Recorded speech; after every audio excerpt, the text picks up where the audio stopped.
Welcome dear students, welcome. आज हम यहाँ पर देख रहे हैं कि 21 तारीख है, 21 मई आज हो चुकी है। 21 मई से लेकर के 21 जून यानी कि 1 मंथ, एक महीना। ठीक है, 1 मिनट भी नहीं लगी खैर एनटीए वालों को, एजुकेशन मिनिस्टर को। लेकिन हमारे पास में ये पर्टिकुलर जो एक महीना इन्होंने दिया है, इस एक महीने की अगर बात की जाए तो हमारी क्या रणनीति होनी चाहिए, कैसे हमें अपने आप को मैनेज करना है, कैसे हमारी सारी एक्टिविटीज को कंट्रोल करना है, कैसे इंपॉर्टेंट टॉपिक्स को हमें समझना है, that is very very important. और जो बच्चा इस टाइम पीछे उसके 300 नंबर आए हैं, 400 नंबर आए हैं, 500 नंबर आए हैं, अब इस बार रीनीट 2026 में अगर मचाना है तो तुम्हें स्ट्रेटजी प्लानिंग से चलना होगा। तुम्हें पीछे के किए हुए तुम्हारे नोट्स, तुम्हारी स्ट्रेटजी सारी हटानी होगी। एक 1 मंथ की प्रॉपर स्ट्रेटजी तुम्हें बनानी पड़ेगी कि पर्टिकुलर हमें कैसे क्या सारे काम करने हैं। अब देखो, इस बात में यहां पर कोई वो चीज तो है नहीं कि हमें भाई कैसे अपने आप को रेगुलेट करना चाहिए कि हम ये सोचने बैठ जाएं। लेकिन अगर YouTube पर आ ही गए हो, स्क्रॉल कर ही रहे हो, तो एक मेरी भी छोटी सी रिक्वेस्ट मान लो या विनती मान लो, ये सुनते जाओ और देखते जाओ। छोटी सी वीडियो है, लास्ट तक बने रहिएगा।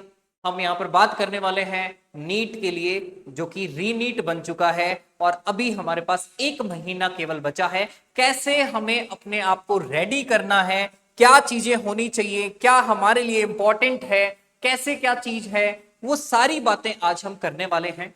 सबसे पहली और इंपॉर्टेंट बात जो मैं हमेशा बच्चों को बोलता हूं वो क्या है कि जी तुम्हारे को नीट के लिए अगर पढ़ना है, जो कि बार बार मेंशन तो करना पड़ेगा, देखो याद तो दिलाना पड़ेगा ना, जो कि रीनीट बन चुका है और 2026 के लिए हमें अगर इसके लिए कोई स्ट्रेटजी बनानी है तो वो स्ट्रेटजी क्या होनी चाहिए, वैल्यूएबल स्ट्रेटजी क्या होनी चाहिए भाई। ऐसे नहीं कि मेरे को बस ऑडियंस ग्रैब करनी है। ऑडियंस क्या, इक्का दुक्का जना देखते हैं, अभी तो इक्का दुक्का जना देख रहे हैं, तो अब उस इक्के दुक्के जने से ही अगर मैं स्टार्ट कर रहा हूं, वो मेरी पर्टिकुलर इस बात को समझ ले कि भैया रीनीट 2026 के लिए क्या स्ट्रेटजी बता रहा है ये लड़का।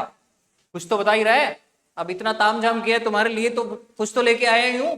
तो उस चीज को तुम्हें थोड़ा सा नोटिस करना है, समझना है कि क्या चीज होनी चाहिए, कैसे हमें अपने आप को रेगुलेट करना है, क्या करना चाहिए। देखो सीधी सी बात है, देखो यार, एक हमारे पास सब्जेक्ट है फिजिक्स, जिससे सबको डर लगता है, सही है। फिजिक्स सब्जेक्ट में ज्यादातर मोस्टली जो स्टूडेंट्स हैं नीट के, उनको डर लगता है। अब भैया डर लगता है तो इसका इलाज क्या है, सही है। फिजिक्स जो है उसको कैसे किया जाए, उसके लिए बात करते हैं सबसे पहले तो, क्योंकि वही सबसे जरूरी है। क्योंकि बच्चा क्या है ना, बच्चा ये सोचता है कि बच्चा क्या, टीचर्स भी यही बोलते हैं कि फिजिक्स नहीं है तो फिर कुछ नहीं है, सिलेक्शन नहीं है। हालांकि ऐसा नहीं है, खैर अभी बताऊंगा मैं सच क्या है एक्चुअल में, वो बताऊंगा मैं। अब फिजिक्स की बात करें तो जी 180 नंबर की फिजिक्स आती है। 180 नंबर का मतलब हो गया 25% ऑफ द जो नीट का सिलेबस है या मार्क्स है, वो यहां से आता है। अब इस 25% के पीछे बच्चे जो हैं 75% को खो देते हैं। दिस इज द रियलिटी यार। भाई कॉकरोच गैंग तो अपन बन ही चुके हैं कि कॉकरोच गैंग कॉकरोच गैंग। अब कॉकरोच अगर बन ही चुके हैं तो कॉकरोच की तरह थोड़ा सा शातिर भी बनो तुम, क्योंकि तुम क्या सोच रहे हो कि 25% को अगर हमने ग्रैब कर लिया तो जी हमारा सिलेक्शन हो जाएगा। अबे सालों, 75% को कौन ध्यान देगा? 75% को तुम लोग इग्नोर मार रहे हो, 25% के पीछे भाग रहे हो। वो फिजिक्स पढ़ेंगे, उससे पढ़ेंगे, इन टीचर से पढ़ेंगे, उस टीचर से पढ़ेंगे। यार क्या कर रहे हो यार। अब तुम कहोगे यार सर आप तो बायोलॉजी पढ़ाते हो इसलिए बायोलॉजी की बातें करोगे, लेकिन नहीं, अभी मैं दोबारा से बात कर रहा हूं केमिस्ट्री की। एक बार बायोलॉजी की लास्ट में करेंगे, मुझे कोई मतलब नहीं है। तुम बायोलॉजी सब्जेक्ट तुम्हें क्यों पढ़ना चाहिए, प्रायोरिटी क्यों देनी चाहिए, वो मैं आगे बताऊंगा अभी तुम्हें। लेकिन अभी तुम ये समझो कि केमिस्ट्री अगर तुम्हारा सब्जेक्ट है, वही सेम कहानी, 180 नंबर का है, वही 25% है, ठीक है। ये लो जी 25% है। अब इस 25% यानी केमिस्ट्री में नीट वाले बच्चे के लिए एडवांटेज क्या है कि नीट वाला बच्चा फिजिक्स नहीं कर पा रहा है तो फिर केमिस्ट्री कर सकता है, ये एडवांटेज है। अब इस एडवांटेज को अगर देखा जाए तो हमने कहा जी यहां पर चीजें जो हैं वो रीड एंड लर्न की जाती हैं, ठीक है। रीड एंड लर्न की जाती हैं, कॉन्सेप्ट जो हैं उनको बिल्ड किया जाता है। तो कॉन्सेप्ट्स यहां पर हमें देखने को मिलते हैं। तो बच्चे को ये पर्टिकुलरली अगर फिजिक्स के मुकाबले देखा जाए तो थोड़ा इजी पड़ता है। इजी पड़ता है तो ठीक है जी, 25% को ग्रैब करना है। मैं तो खुद बोल रहा हूं कि 25% को अपनी तरफ खींच लो, निकल जाओ साले को। एकदम तुम्हें ये चीज याद रखनी है कि केमिस्ट्री 180 नंबर की आ रही है, 11th की 12th की, दोनों केमिस्ट्री जो है तुम्हारे लिए इंपॉर्टेंट है। किसी भी केमिस्ट्री को तुम्हें अलग नहीं करना है। लेकिन एक स्ट्रेटेजी जो गलत बच्चे पढ़ रहे हैं केमिस्ट्री में कि मैं सर 11th की केमिस्ट्री पढ़ूंगा, इतने दिन में कंप्लीट करूंगा, फिर मैं 12th की केमिस्ट्री पढ़ूंगा, इतने दिन में कंप्लीट करूंगा। रॉन्ग स्ट्रेटजी है भाई। कोई नहीं बता रहा होगा, कोई नहीं कुछ कर रहा होगा, लेकिन मैं तो सीधा साफ बोल रहा हूं ये स्ट्रेटजी ही गलत है। तुम्हें केमिस्ट्री पढ़नी कैसे है? तुम्हें पढ़नी है केमिस्ट्री जी सर मैंने फिजिकल केमिस्ट्री खत्म कर दी है, अब चाहे वो 11th की है चाहे वो 12th की है। सर मैंने यहां पर इनऑर्गेनिक खत्म कर दी है, अब वो चाहे 11th की हो 12th की हो। ऐसे ही सेम तरीके से ऑर्गेनिक केमिस्ट्री को भी तुम्हें देखना। ये 3 तुम्हारे स्टेप्स होने चाहिए कि सर इसमें से मुझे सबसे आसान मान लो लग रही है ऑर्गेनिक, तो जी सबसे पहले मेरी प्रायोरिटी, फर्स्ट प्रायोरिटी जो होगी वो मेरी ऑर्गेनिक हो जाएगी। क्या दिक्कत आ रही है? कोई दिक्कत नहीं है इसमें, क्योंकि सब में 15 क्वेश्चन ईच, 15-15 क्वेश्चन आएंगे जी। किसी के साथ में कोई भेदभाव नहीं करा जा रहा है यहाँ पे। 15-15-15 45 क्वेश्चन टोटल आएंगे यहाँ पे। और 45 क्वेश्चन की बात करते हैं तो हमने कहा बात ऐसी है साहब कि ऑर्गेनिक केमिस्ट्री जो 15 क्वेश्चन आ रहे हैं उसको तुम्हें पक्का करना पड़ेगा। अब 11th है या 12th है कोई मैटर नहीं करता, ऑर्गेनिक है जी, ऑर्गेनिक है तो ऑर्गेनिकली तुम्हें काम करना पड़ेगा। यहाँ पर अपने सारे के सारे क्वेश्चंस को सॉल्व करने के लिए तुम्हें सबसे पहली चीज पता है क्या करनी चाहिए? तुम्हें सबसे पहली चीज माइंडसेट बनाना चाहिए।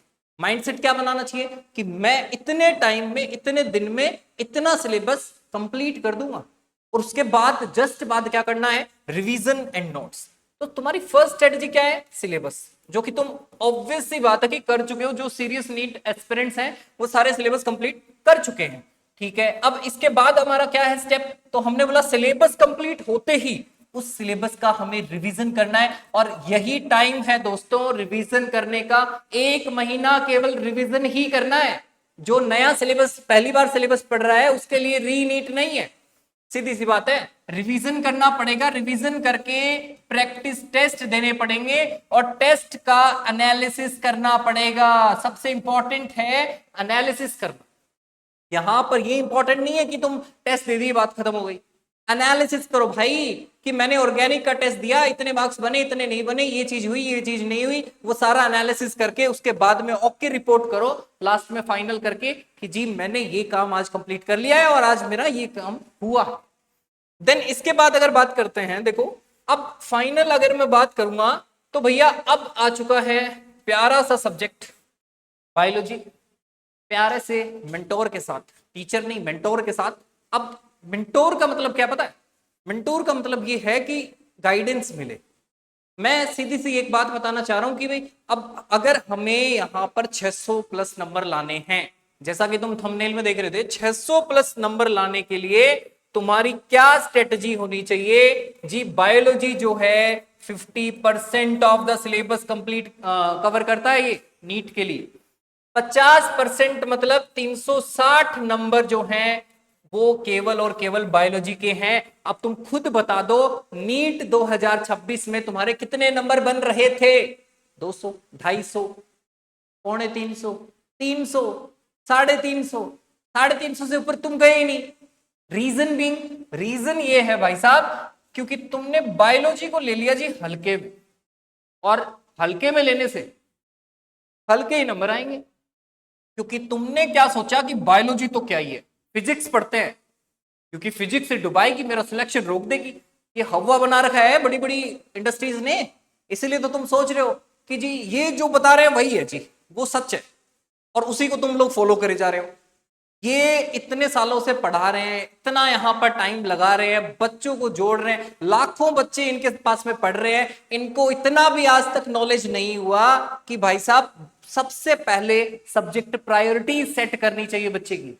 बच्चे का एक एनालिसिस बनाना चाहिए, रिपोर्ट बनानी चाहिए, उसके अकॉर्डिंग बच्चे को 1-to-1 सेशन देकर महीने में एक बार भी अगर तुम 1-to-1 सेशन दे दो बच्चों को, तो क्या हो जाएगा भाई तुम्हारा। इतनी लाखों की फीस लेते हो तुम, उसके बावजूद तुम ये नहीं कर पा रहे। हमारे जैसे गरीब लोगों को आना पड़ता है यहाँ पर, ठीक है ना।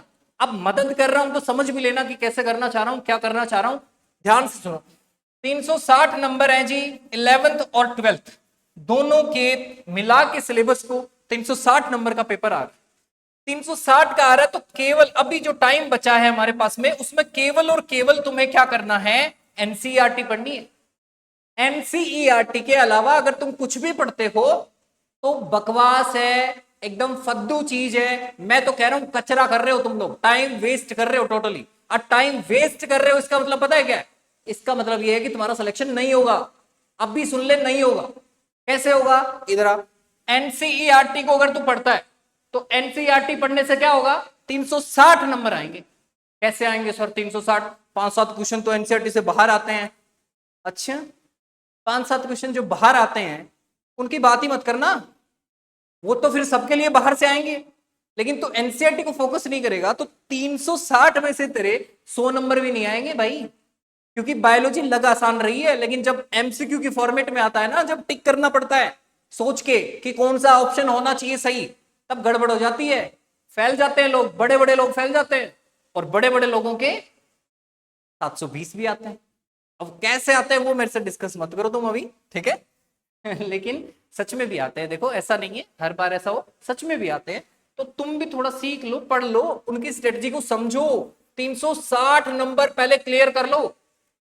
360 नंबर क्लियर करने के लिए तुम्हें ज्वाइन करना पड़ेगा जी एक प्रोग्राम।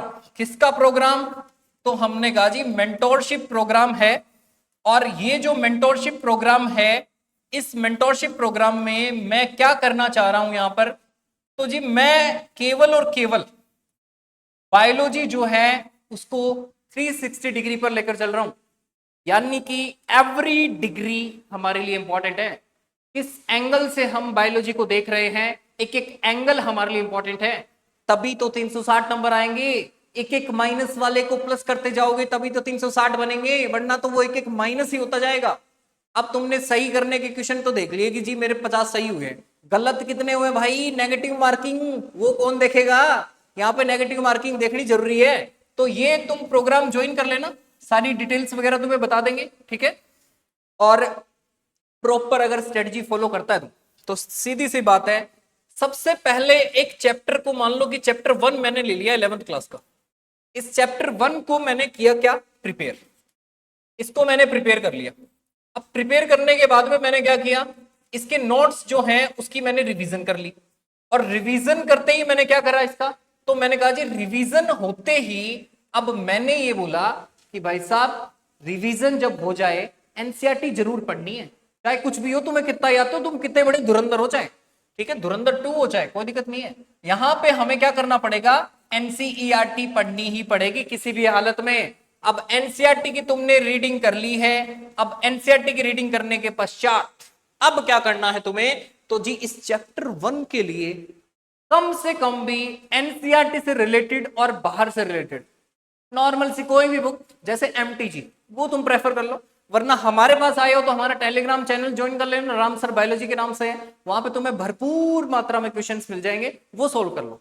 अब यहां पे हमने बोला एनसीईआरटी रीडिंग करने के बाद में अब हमारे पास पर्टिकुलर क्या होना चाहिए जी, प्रैक्टिस टेस्ट होना चाहिए। अब ये प्रैक्टिस टेस्ट जो है ना, ये भी तुम दे सकते हो, क्योंकि इन एक्चुअल हमने हमारे बच्चों के लिए तैयार करी है एक टेस्ट सीरीज जिसका नाम क्या है, योद्धा टेस्ट सीरीज। अब क्या करें जी, युद्ध चल ही रहा है तो फिर लड़ना तो पड़ेगा ही, सही है ना। अब अर्जुन को श्री कृष्ण नहीं मिलेंगे तो फिर बात कैसे बनेगी। अब अर्जुन कौन है, श्री कृष्ण कौन है, वो तो तुम समझदार हो ही।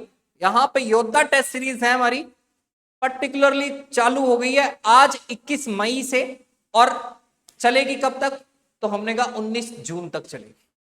20 को क्यों नहीं चलेगी सर? अरे 20 तक पढ़ने वाला होता तो सिलेक्शन ही हो जाता यार।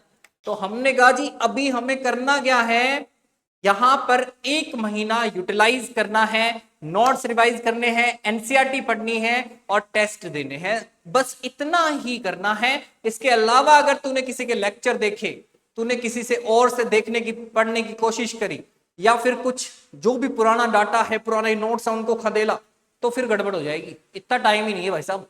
टाइम सिर्फ इतना है कि भैया तुम्हारे पास 360 नंबर जो तुम्हें लाने हैं, उसका सबसे पहला टास्क बनाओ कि जी पहला टास्क है मेरा बायोलॉजी।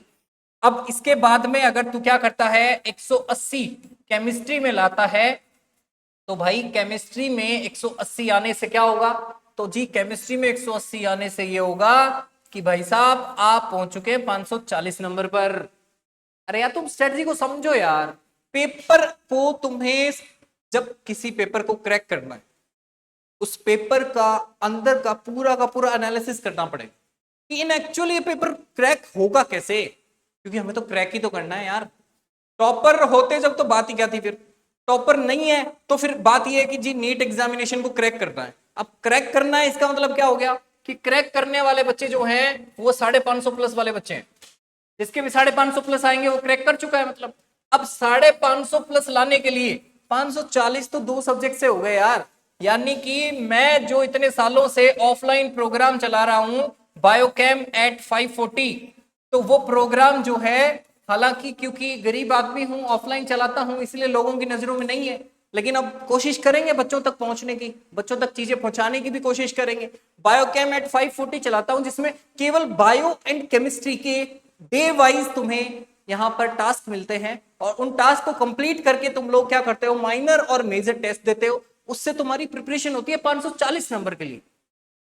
मुद्दे की बात, 540 प्लस अगर लाने हैं तुम्हें, तो या तो तुम क्या करो 11th की फिजिक्स, या फिर क्या करो तुम 12th की फिजिक्स। दोनों में से किसी भी एक फिजिक्स को बहुत अच्छे तरीके से ना रगड़ दो। तो आप बोल रहा हूं रगड़ दो। 12th की जो फिजिक्स है थ्योरेटिकल फिजिक्स है, थ्योरी है। अब उस थ्योरी में भी 2 पार्ट हैं।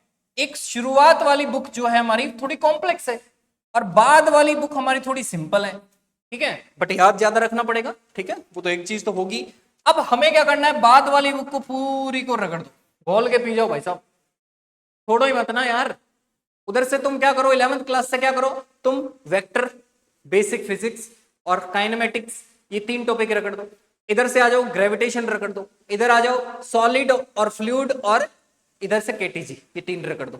तुम्हारा काम हो गया भाई साहब। तुम्हारे यहां पर 60 नंबर, 60 नंबर का मतलब हो गया 15 क्वेश्चन इंटू 4 नंबर, यानी कि 15 क्वेश्चन सिर्फ तुम्हें अटेम्प्ट करने हैं, सिर्फ 15 क्वेश्चन, 15 क्वेश्चन। यार कितनी टुच्ची सी बात लग रही है ना, लेकिन इसके लिए स्ट्रेटजी बनानी पड़ती है। अपने मन को थोड़ा सा कंट्रोल में लाना पड़ता है कि मैं यहां पर नेगेटिव क्वेश्चंस को अटेम्प्ट ना करूं, क्योंकि नेगेटिव क्वेश्चन अटेम्प्ट कर दिए तो गड़बड़ हो जाएगी सारी की सारी।